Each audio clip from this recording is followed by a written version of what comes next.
الرحمن وردا صدق اللہ العظیم۔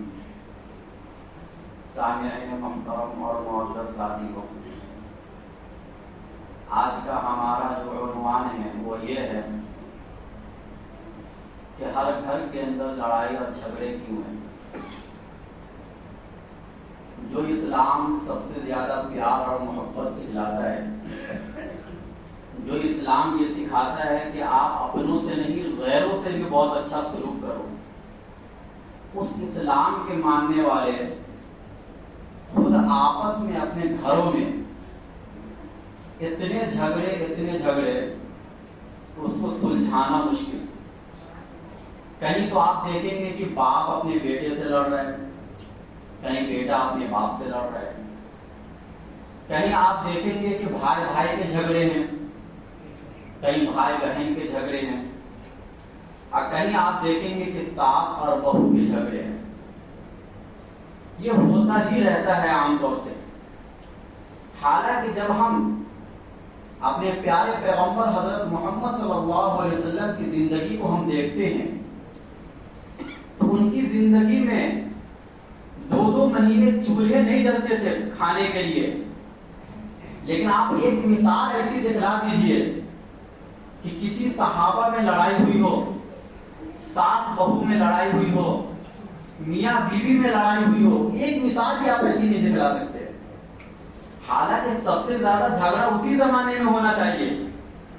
صحابہ جاتے تھے جنگوں میں، شہید ہو جاتے تھے، ایک وقت میں کئی بچے یتیم ہو جایا کرتے تھے، لیکن اس کے باوجود بھی کوئی عورت اپنے آپ کو بے سہارا نہیں سمجھتی تھی۔ یہ دنیا اور یہ مثال اللہ کے نبی صلی اللہ علیہ وسلم دنیا میں قائم کر کے گئے۔ اس کے بعد صحابہ کی زندگی، تابعین کی زندگی، تابع تابعین کی زندگی، آپ بہت دور تک جب دیکھتے چلے جائیں گے آپ کو کہیں بھی لڑائی یا جھگڑا نظر نہیں آئے گا۔ آخر کیا وجہ تھی کہ ان کے دل آپس میں ملے ہوئے تھے؟ ہاں، تھوڑی بہت رنجش آپس میں ہو جانا، جب انسان مل جل کر زندگی گزارتا ہے تو تھوڑا بہت ہو جاتا ہے، اس سے انکار نہیں ہے، لیکن وہ رنجش لڑائی تک پہنچ جانا، جھگڑے تک پہنچ جانا، گالی گلوچ تک پہنچ جانا، آخر اس کی کیا وجہ تھی کہ ان صحابہ کرام میں نہیں تھا اور آج ہم میں روز پایا جا رہا ہے؟ یہ وجہ ہمیں تلاش کرنا ہے۔ دلوں کو آپس میں جوڑا کیسے جاتا ہے؟ دیکھو، ہر چیز کو جوڑنے کے لیے دنیا میں کوئی نہ کوئی تیسری چیز ہے۔ آپ کو 2 اینٹ جوڑنا ہے تو وہاں پر آپ کو سیمنٹ استعمال کرنا پڑے گا۔ آپ کو 2 لکڑی جوڑنا ہے، وہاں پر آپ کو کیل کا استعمال کرنا پڑے گا، سیمنٹ کا استعمال وہاں پر نہیں ہوگا۔ اسی طریقے سے آپس میں 2 دل کو جوڑنا ہے تو اس کے لیے بھی کچھ نہ کچھ تو اللہ نے بتایا ہوگا نا قرآن اور حدیث میں، جس کی بنیاد پر ان کے دل جڑے ہوئے تھے۔ ایک اور مثال سے میں بات کو سمجھاؤں۔ آپ کے اعضاء ہیں جسم کے اندر، ہاتھ ہے، پیر ہے، ہاتھ کا جو کام ہے وہ پیر نہیں کر سکتا، اب پیر کا جو کام ہے وہ ہاتھ نہیں کر سکتا، آنکھ کا جو کام ہے وہ ناک نہیں کر سکتا، ناک کا جو کام ہے وہ آنکھ نہیں کر سکتی۔ ہر ایک کا اپنا اپنا الگ کام ہے، لیکن اس کے باوجود اگر آپ کے سر میں درد ہوگا تو پیر تو یہ نہیں بولے گا نا کہ بھائی درد تو سر کے اندر ہے، میں کیوں جاؤں چل کے؟ یا ہاتھ تو یہ نہیں بولے گا نا کہ درد تو سر کے اندر ہے، میں کیوں اپنے ہاتھ سے کھاؤں دوا؟ یا زبان تو نہیں بولے گی کہ میں کیوں پانی کو اندر نگلوں؟ بلکہ سب ایک ساتھ ہو کر کام کرتے ہیں، تب جا کے آپ کا یہ جسم چلتا ہے۔ کیوں چلتا ہے؟ یہ سب ایک ساتھ کام کیوں کر رہے ہیں؟ آخر کوئی ایسی چیز تو ہوگی ہمارے جسم کے اندر کہ جو سب کو لے کے چل رہا ہے، وہ کیا ہے؟ روح، جس کو ہم جان کہتے ہیں۔ اگر یہ جان ہمارے جسم سے نکل جائے تو یہ ہاتھ کا یا پیر کا کوئی کام نہیں ہوگا، یہ سب بے فائدہ۔ پھر آپ ان چیزوں کو اپنے گھروں میں بھی نہیں رکھیں گے، حالانکہ سب اپنے وقت پر بہت قیمتی ہے، ہاتھ بھی قیمتی ہے، پیر بھی قیمتی ہے، لیکن یہ سب قیمتی اسی وقت ہے جب آپ کے جسم کے اندر جان ہے۔ تو یہ جان اور روح ایک ایسی چیز ہے جو سب کو ساتھ میں لے کر چلتا ہے۔ اسی طریقے سے دلوں کو جوڑنے کے لیے اللہ تعالیٰ نے قرآن کریم میں جو چیز بتایا وہ یہ کہ دین پر چلنا، اللہ کے احکام کو پورا کرنا، نبیوں کے طریقے کے مطابق زندگی گزارنے والا کبھی بھی آپس کے لڑائی اور جھگڑے میں ملوث نہیں ہو سکتا۔ اگر آپ کے گھر میں جھگڑے ہیں تو آپ اپنی زندگی میں تلاش کرو، کہیں ایسا تو نہیں کہ آپ سے دین کا کوئی ایک عمل چھوٹ رہا ہے، کوئی سنت چھوٹ رہی ہے جس کی بنیاد پر آپ کے دلوں کا سکون ختم ہو گیا ہے۔ چنانچہ چاہے مالدار ہو اور چاہے غریب ہو، دل کا سکون کسی کو نہیں ہے۔ اور لڑائی جھگڑا ایک ایسی چیز ہے کہ جس کی بنیاد پر حقیقت میں سکون ختم ہو جاتا ہے۔ آپس کا رنجشیں، ٹینشن، انسان ڈپریشن میں چلا جاتا ہے۔ کبھی کبھی تو انسان یہ بھی سوچنے لگتا ہے کہ میں دنیا میں کیوں ہوں، میں مر جاؤں۔ حالانکہ اس کے ہاتھ میں موت نہیں ہے، زندگی اس کے ہاتھ میں نہیں ہے۔ اگر ہوتی اس کے ہاتھ میں، اللہ کی پکڑ نہ ہوتا اس کے اوپر، تو بہت سے لوگ آج ایسے ہوتے جو روز مر جاتے۔ لیکن چونکہ اپنے سے مرنے پر اللہ کی یہاں پکڑ ہے، یہ بہت بڑا گناہ ہے، کیونکہ یہ جسم کے مالک آپ نہیں ہیں، یہ جسم کا مالک خدا ہے۔ بہرحال مجھے بتانا یہ ہے کہ یہ آپس کا لڑائی اور جھگڑا جو ہوتا ہے، یہ دین پر عمل نہ کرنے کی وجہ سے ہوتا ہے، اس کے علاوہ کوئی اور وجہ نہیں ہے۔ اب ہوتا کیوں ہے؟ دین پر عمل نہ کرنے کی وجہ سے ہوتا ہے۔ تو دین ہمیں کیا بتاتا ہے؟ ہر ایک کا ایک حقوق دیتا ہے کہ دیکھو باپ کا یہ حق ہے، ماں کا یہ حق ہے، بیوی کا یہ حق ہے، شوہر کا یہ حق ہے، بھائی بہن کا یہ حق ہے۔ یہ حق ہم اور آپ آج کل نہیں پہچانتے ہیں۔ کبھی تو ایسا ہوتا ہے کہ ماں باپ کی وجہ سے ہم اپنی بیوی کو مارتے ہیں، اور کبھی ایسا ہوتا ہے کہ بیوی کی باتوں میں آ کر ہم اپنے ماں باپ کو مارتے ہیں۔ یہ دونوں باتیں غلط ہیں۔ اسلام ہمیں یہ سکھاتا ہے کہ ماں باپ کی وجہ سے نہ آپ بیوی پر ظلم کر سکتے ہو اور نہ بیوی کی وجہ سے ماں باپ پر ظلم کر سکتے ہو۔ ہر جگہ ماں باپ کی بات بھی نہیں مانی جاتی ہے اور ہر جگہ بیوی کی بات بھی نہیں مانی جاتی ہے۔ بات اگر مانی جائے گی تو قرآن اور حدیث کی بات مانی جائے گی۔ چنانچہ اگر ماں باپ دنیاوی کسی معاملات کی بنیاد پر اگر یہ کہتے ہیں کہ تم اپنی بیوی کو طلاق دے دو، تو کیا بیٹا اپنے باپ کی بات مان کر یا اپنے ماں کی بات مان کر طلاق دے گا؟ نہیں، اسلام کہتا نہیں طلاق دینا ہے۔ دیکھا جائے گا اگر ماں باپ کہہ رہے ہیں، کیوں کہہ رہے ہیں؟ اگر معاملہ اس میں دینی ہے، دنیاوی نہیں، دین کا کوئی معاملہ ہے، نماز پڑھنے کو کہتے ہیں، یہ نماز نہیں پڑھتی ہے، جھگڑے کرتی ہے، گالی گلوچ اگر ماں باپ کو دیتی ہے، ماں باپ کے ساتھ بدتمیزی کرتی ہے، تب تو مانی جائے گی بات ماں باپ کی۔ لیکن کوئی لڑائی جھگڑا نہیں ہے، سیدھی سادھی ہے۔ اب ماں باپ اگر کہتے کہ تم اس کے ساتھ ظلم کرو، تم اس کو چھوڑ دو، یہاں پر ماں باپ کی بات نہیں مانی جائے گی۔ آپس کے لڑائی جھگڑے ہمارے گھروں میں اسی وجہ سے ہو رہے ہیں کہ ہم آپس میں ایک دوسرے کا حق نہیں پہچان پا رہے۔ اسی طریقے سے بھائی بہن کے جھگڑے ہوتے ہیں یا میاں بیوی کے جھگڑے۔ میاں بیوی کا رشتہ وہ رشتہ ہے جو اسلام میں سب سے مقدس اور پاکیزہ مانا جاتا ہے۔ یہ وہ رشتہ ہے کہ اللہ نے قرآن کریم میں کہا کہ یہ میری نشانیوں میں سے کی نشانی ہے۔ جیسے آسمان اللہ کی نشانی ہے، زمین اللہ کی نشانی ہے، میاں بیوی کا رشتہ اللہ کی نشانیوں میں سے کی نشانی ہے۔ ایک جگہ پر اللہ تعالیٰ نے یہ سمجھانا چاہا ہے قرآن کریم کے اندر کہ میاں بیوی کا رشتہ ایک ایسا رشتہ ہے کہ یہ سمجھو کہ یہ دونوں ایک ہے، اس کو دو حصوں میں بانٹ لیا گیا بس۔ یہ دونوں اللہ کی نظر میں ایک ہے۔ آپس میں آپ کو دو نظر آ رہے ہیں، دو جسم نظر آ رہے ہیں، دو دل نظر آ رہے ہیں، لیکن اللہ کی نظر میں دونوں ایک ہے۔ اب اگر کوئی میاں بیوی کے رشتے میں آ کر لڑائی جھگڑا کروانا چاہتا ہے یا دونوں کے درمیان دشمنی کروانا چاہتا ہے، دنیا کا سب سے بدترین آدمی ہے۔ اسی طریقے سے گھر کا کوئی ذمہ دار اگر اپنے گھر کی کوئی پرسنل باتیں دوسروں کے سامنے پیش کرتا ہے، اپنی بہو کی باتیں، اپنی بیٹی کی باتیں، اپنے بیٹا کی باتیں دوسروں کے سامنے جا کر پیش کرتا ہے، یہ بھی دنیا کا سب سے غلیظ ترین انسان ہے۔ اپنے گھر کی بات جو پرسنل باتیں ہیں وہ کسی دوسرے کے سامنے بیان نہیں کرنا چاہیے، کیونکہ آپس کے جو لڑائی جھگڑے یہ بعد میں ایک ہو جائیں گے۔ بھائی باپ اور بیٹے کا رشتہ کبھی جدا ہو سکتا ہے؟ میاں بیوی کا رشتہ بھی جدا نہیں ہوتا ہے ہم طور سے، یہ سب آپس میں ایک ہو جائیں گے۔ اور آپ آپ کے سامنے آ کر اس نے جو غیبت کی اور آپ اس غیبت میں ملوث ہوئے، اس کا گناہ کیا؟ اس گناہ کا جواب آپ اللہ کے یہاں کیسے دیں گے؟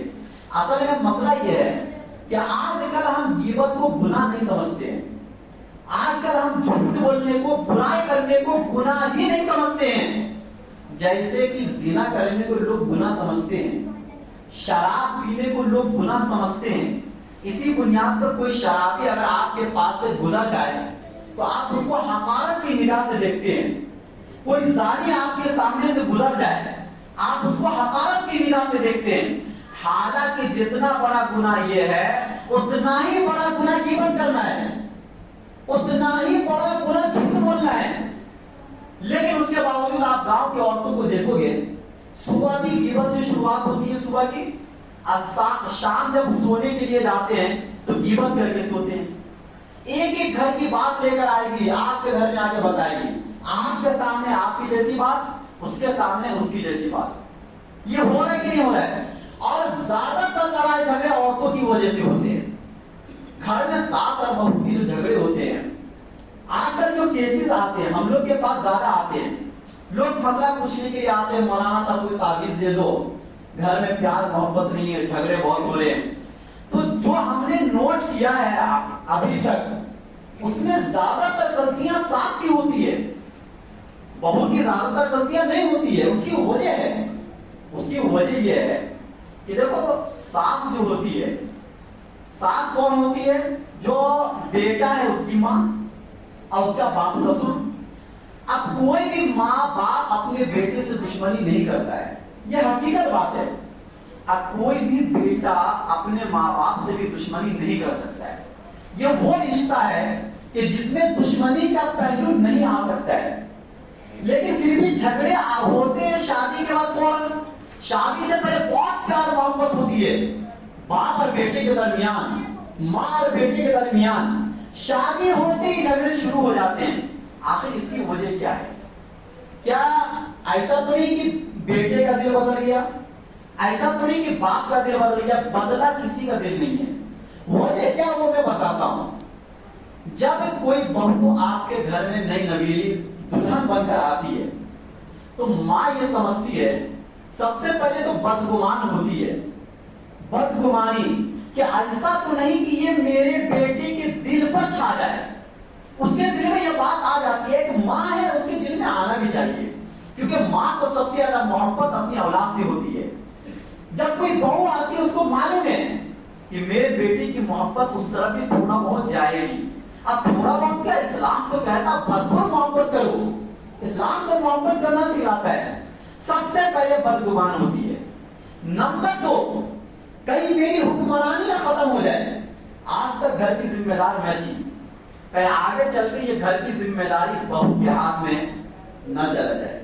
نمبر 3، بیٹا جو کما کر دیتا تھا پہلے پورا کا پورا مجھے دیتا تھا، کہیں ایسا تو نہیں کہ اب آدھی کمائی مجھے دے گا اور آدھی اپنی بیوی کو دے گا۔ حالانکہ یہ غلط نہیں ہے، یہ تو اسلام کہتا ہے۔ آپ نے جب نکاح کے وقت کہا تھا میں نے قبول کیا، یہ قبول کرنے کا مطلب کیا ہوتا ہے کہ آپ نے صرف اس کو نوکرانی بنا کر نہیں لائے ہیں، آپ اس کی پوری ذمہ داری کو سنبھال رہے ہیں، اور آپ یہ کہہ رہے ہیں کہ اس کی زندگی میں جو کچھ بھی ہوگا ان تمام چیزوں کو میں نے قبول کیا، لیکن اس کو کوئی سمجھتا نہیں ہے۔ تو نمبر 3، ماں یہ سمجھتی ہے کہ کہیں بیٹے کی کمائی پر آدھا حق اس عورت کا نہ ہو جائے جو ایک اجنبی عورت تھی اور آج میرے گھر میں آ کر میرے بیٹے کی کمائی پر اپنا قبضہ جما لی۔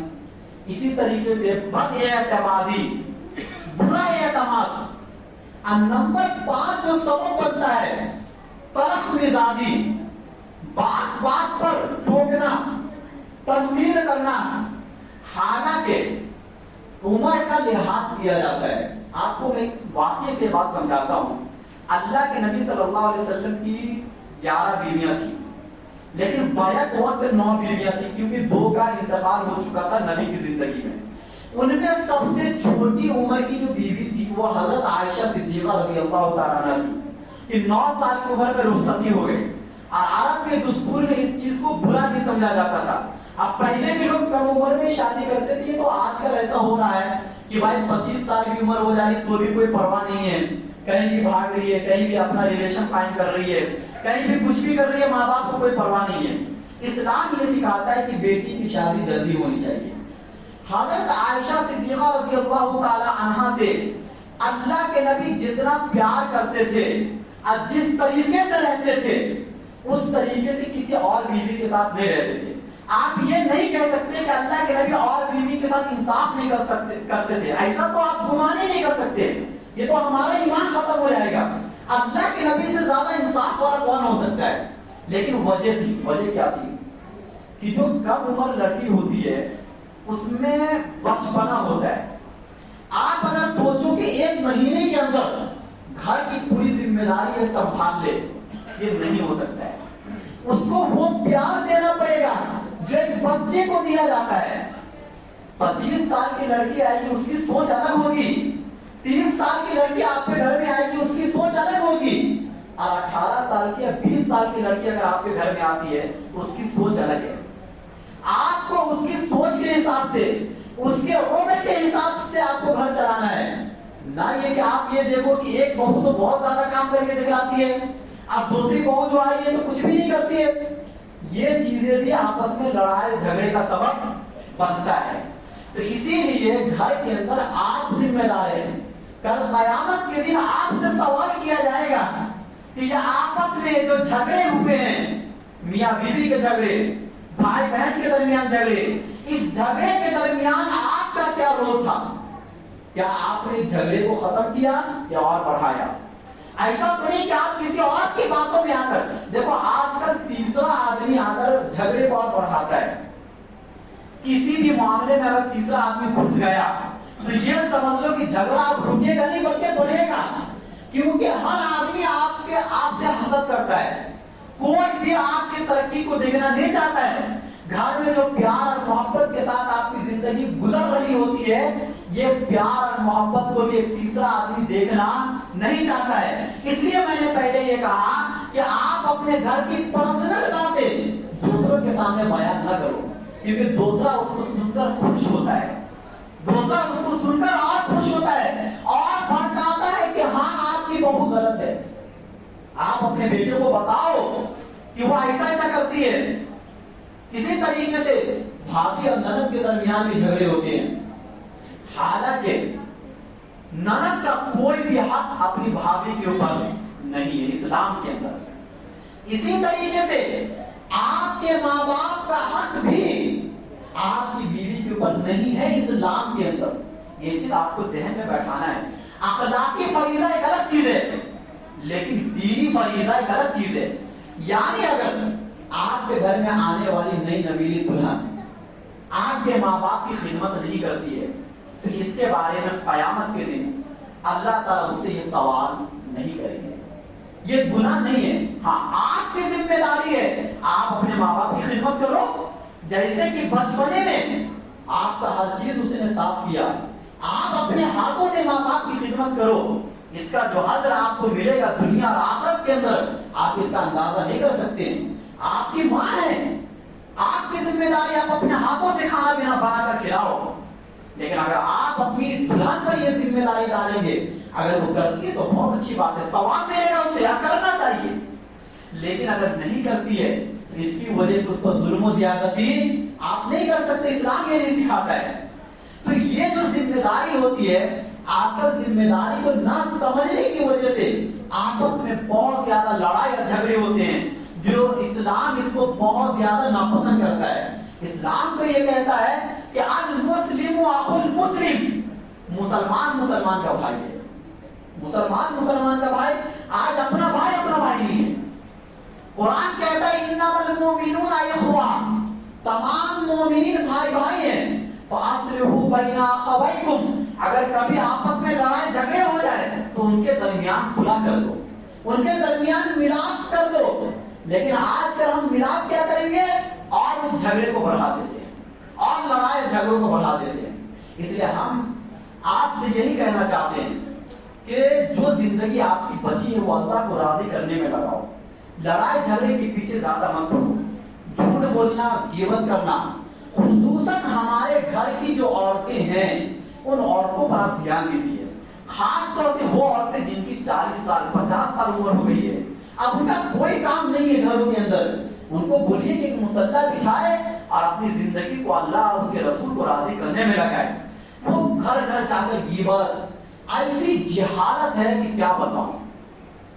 اللہ کے نبی نے جو ایک حدیث میں فرمایا تھا کہ جب میں معراج کے موقع پر گیا عرش معلیٰ تک، میں نے جنت کو بھی دیکھا جہنم کو بھی دیکھا، تو میں نے جہنم میں سب سے زیادہ عورتوں کو جلتا ہوا دیکھا۔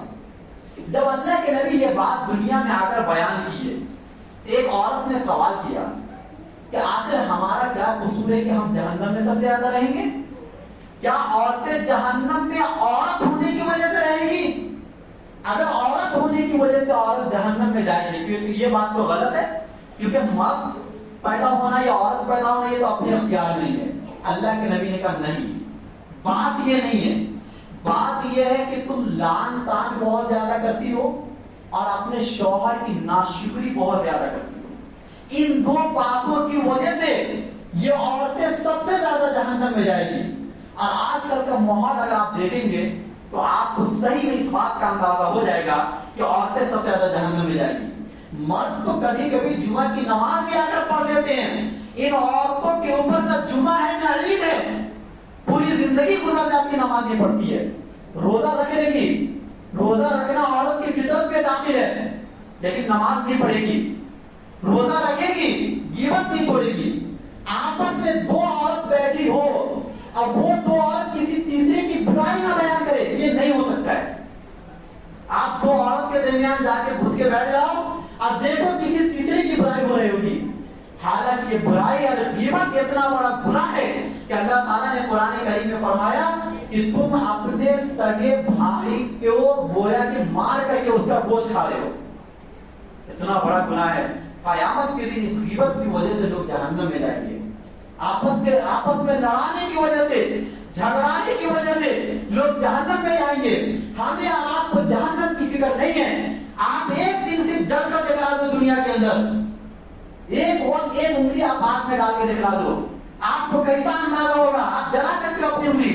نہیں جلا سکتے ہو، جبکہ جہنم کی آگ دنیا کی آگ سے 70 گنا زیادہ ہے۔ اس آگ میں آپ جل سکتے ہیں؟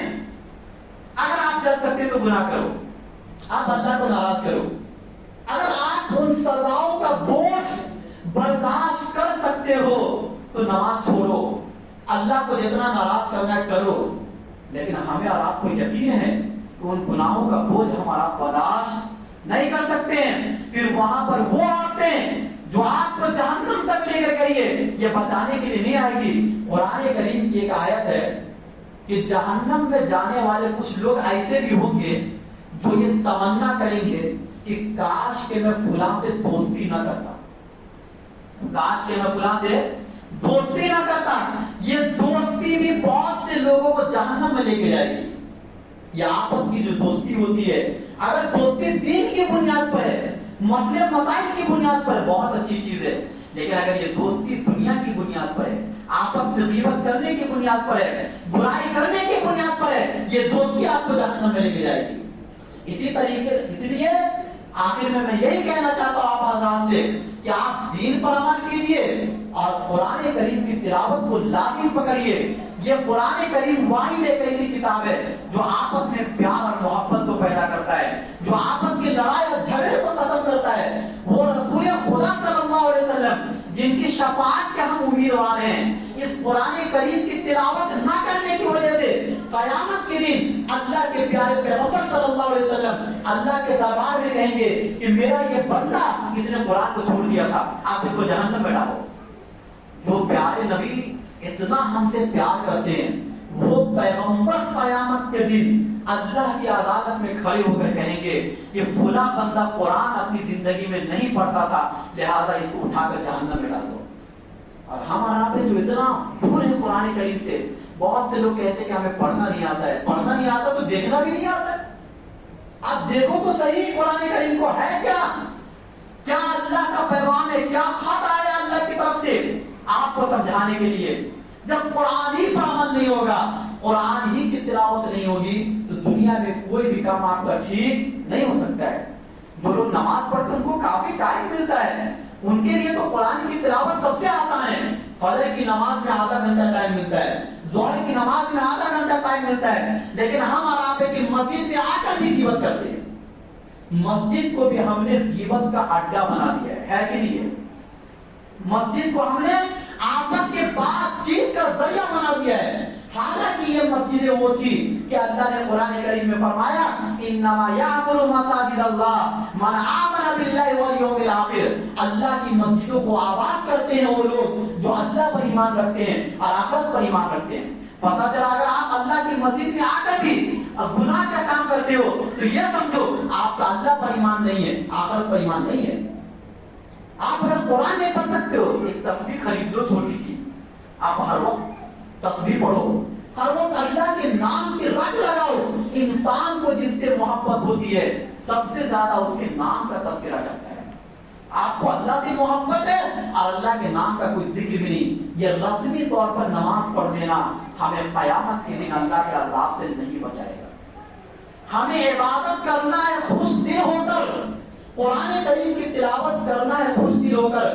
اللہ کی نبی اب اس دنیا سے جا رہے تھے تو اللہ کی نبی نے کہا کہ میرے بندو تم دو چیز کو پکڑ لینا، کبھی بھی گمراہ نہیں ہوگے. ایک اللہ کی کتاب، ایک میری سنت. ایک اللہ کی کتاب قرآن کو مضبوطی سے تھام لو اور اللہ کے نبی کی سنت کو مضبوطی سے تھام لو.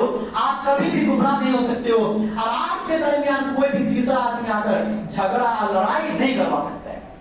اللہ ہم سب کو کہنے سننے سے زیادہ عمل کرنے کی توفیق نصیب فرمائے اور ہم سب کو زیادہ سے زیادہ قرآن کریم کی تلاوت کرنے کی توفیق نصیب فرمائے اور ہم اپنے دن کا آغاز قرآن کریم کی تلاوت سے کرنے والے بن جائے، نہ یہ کہ غیبت سے اور اللہ کی نافرمانی سے. وآخر دعوانا